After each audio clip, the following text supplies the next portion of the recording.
শিক্ষার্থীরা যে ডিপিপি দাবিতে নেমেছে, রবীন্দ্র বিশ্ববিদ্যালয় ডিপিপি বাস্তবায়নের জন্য যে রাজপথে নেমেছে, তাদের আন্দোলনে এতদিন ছিল একাডেমিক ভবন 3-এর সামনে শাহজাদপুরের মধ্যে, কিন্তু তারা তাদের জীবনের মায়া ত্যাগ করে তারা কিন্তু 35 কিলোমিটার দূরে এসে আন্দোলন করছে।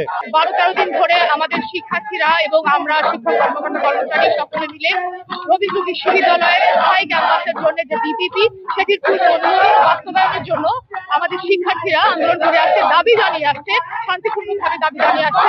এবং আমরা এতদিন ধরে যখন আমাদের এই আন্দোলন চলমান রয়েছে, শিক্ষার্থীদের এই ভোগান্তি চলমান রয়েছে, আজকে আমরা এখানে আসতে বাধ্য হয়েছি।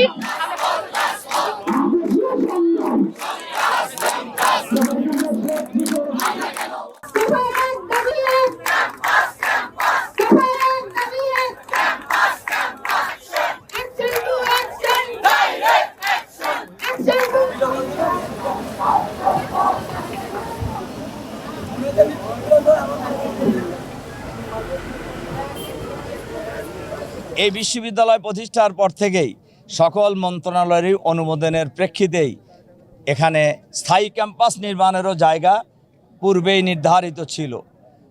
ফ্যাসিবাদী সরকারের আমলে যারাই ক্ষমতায় ছিলেন তারা স্থায়ী ক্যাম্পাসটা নির্মাণ করেননি। এজন্য আমরা অন্তর্বর্তীকালীন সরকারের কাছে আগেও আমরা বলেছি যে রবীন্দ্র বিশ্ববিদ্যালয়ের স্থায়ী ক্যাম্পাসের জায়গা আগের থেকেই পূর্ব থেকে নির্ধারিত করা আছে। এই পূর্ব নির্ধারিত জায়গায় আপনারা স্থায়ী ক্যাম্পাস দ্রুত নির্মাণ করুন।